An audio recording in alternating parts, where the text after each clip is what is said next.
Well, I guess first off, Lindsay Collins, you get him back. How big of an in is he? Yeah, he's a big in for us. You know, he's one of our leaders now, and obviously a pretty key player in both the way he plays front row and then his effort areas. So it's it's good to get him back in, and it's good to have him healthy again. What's been the main focus since the game against the Panthers? Has it been on discipline, not being able to capitalise? What has it been? Oh, I thought we capitalised fairly well on field position. We didn't get enough of it. We didn't earn the right to get enough of that field position there to execute some of our what we wanted to.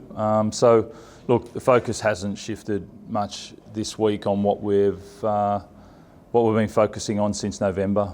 Really clear on that. We didn't do. I think I said post game it wasn't what we wanted to achieve in the game, and it was round 4. Pick our lessons up and then move quickly into Canterbury.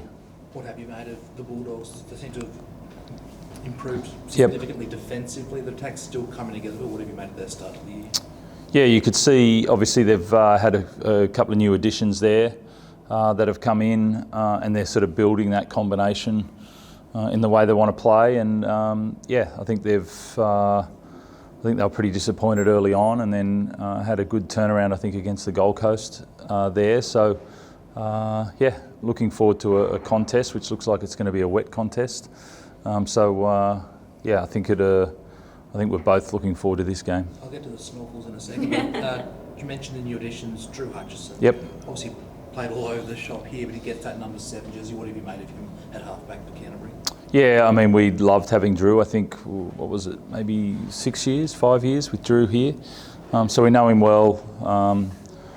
He is a genuine half, and we were lucky enough that he was able to adapt to different positions for us because he's sort of the ultimate team player. And you can see he's running their system there at the moment. So it's good to have good intimate knowledge of him, but we also know the motivation as well for him will be high, and we need to nullify that. How difficult can it be for new halves combinations to gel? Because unfortunately for Drew, he's got a little bit of criticism over the first few weeks, but it's a new team. Makes it incredibly difficult for anyone coming into a new system, particularly 7. Yeah, it always is, because I mean, often the 7 is the most heavily reliant on combinations, and so just that simple fact is the 7 dictates and directs play and relies on other people moving both in their system but also intuitively around him, and that takes time. And I know you mentioned the fact that he's a genuine half. Yep. Do you see that as a position that he'll be able to grow into? Because again, there have been some calls to potentially move him. Yeah, look, that's going into that. Like, I know we would have been happy for him to stay here and continue here, but we also knew that he is a genuine half. You know, he's grown up that way, and it does take time for those combinations and that to grow. So the more time he gets there, the better they'll run. I know it's not official, but some reports that he's at least agreed to stay here. How big of a boost would that be to keep Terrell? Yeah, really, really big. To be honest, I didn't know. It's definitely not official because the offer's out there. It's pretty clear. I know we're pretty close, but no one's told me that it's been done. So that's it's good news. You know, when we get to that point, it's really positive. Obviously, with Jared leaving, we've had a few guys over the last couple of years, Takiaho, Liu, those sort of guys move on, and it's been really key that we replace them with guys like Terrell and Fahu as well. What about with the 2 joies, or one definitely, one probably going? Zach Lomax is now officially available for next year.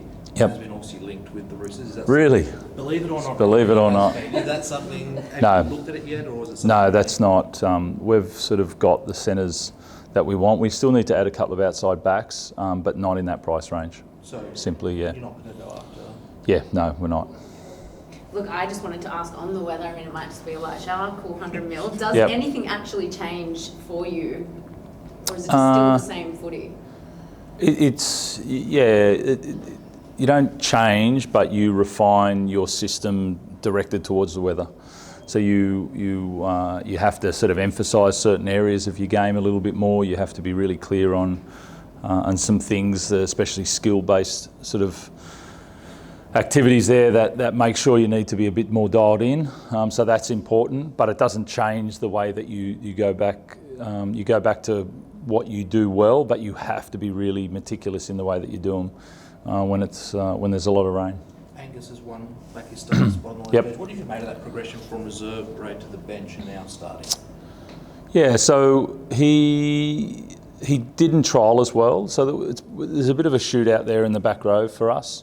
We've got some really good players that we feel like, and we're looking for those guys to say that's mine. And Angus didn't trial as well as the others in that, but he handled it well, came back through the training in Vegas, back into reserve grade, really dominant. And then he's also created a lot of power and speed for us in the last couple of games. So, yeah, he's been really, really good. So he earned that right to get back in and start. You mentioned Vegas. Club announced yesterday that Liz Tafuna has been signed after the combine. Is that something we can see in the future, not just with the Roosters, but do you expect NRL and NRLW clubs to look to harvest that and build on? Like, it'll only grow. I think more scouts will go in the coming years, and do you think we can expect to see more American talent come to Australia? Yeah, look, it's a really hard one because it takes a long time to learn any game, any sport. I think combines in any sports have found that, and you do get certain ones to come out and play well. The more they play rugby, and the more it'll be through the rugby over there, and then that's where we want to grow the rugby league as well. So definitely broadening that to learn a complete different game just because you're athletic, that's much harder. And so I do believe that's a bit of pie in the sky. I think other sports have tried that. Depends on how big the skill set needed is for the sport, and the position, and we're quite a wide skill set. If you're an NFL and you need to, block, and you can spend thousands of hours just learning how to block. But when you've got to attack and defend and transition and do all of that, that's much harder when you haven't seen the sport. So that's my view. I think there needs to be a background in rugby or rugby league there and tap into those new areas. Just also on American NFL, there's been a lot of talk about how they've changed the way that they start the games this year. Yeah. There's speculation about whether NRL should change the way that they kick Yeah. off to make it safer. What are your thoughts on that? Would it change completely? There's two things. Jared and I were having a discussion about it yesterday. Said, I'm just about to retire and they're about to change the kickoff rule. I could be playing for another 5 years. So there's a couple of things. I feel like there's certain points in games that set the tone for how a game's going to be played, and not many one-off plays can do that, and kickoffs have in our past. So I'm reluctant to lose that the brutality that can go off a kickoff and the statement that can be made. And then because of the brutality is why we're discussing it as well. There's injuries that do come out of that. That's why the NFL changed it. So yeah, I'm a bit on the fence still on what we should do there, and how do we not injure guys but still make it. We don't want to take out of our game the statement plays as well. Do you think there will have to be some big changes made to how the game is actually played in sort of coming years, like whether that happens or not, or other sort of situations? Yeah, this is you're going into a decent topic here around, I think some sports have taken it too far.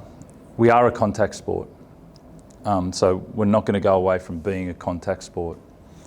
If you wanted to, it's the safety around the way our game's played, but you still decide, people come and watch because they want to watch things that they won't do themselves sometimes, or they like to see the extreme events that happen in physical contact. And as far as team sports go, I feel like we're the highest in the world when it comes to contact team sports. And so that makes us attractive there. Then you've got the other side of it. It's a bit like boxing. How do you make boxing safer?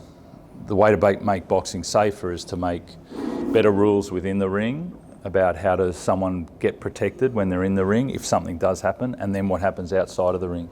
And I think we're getting a lot better at those.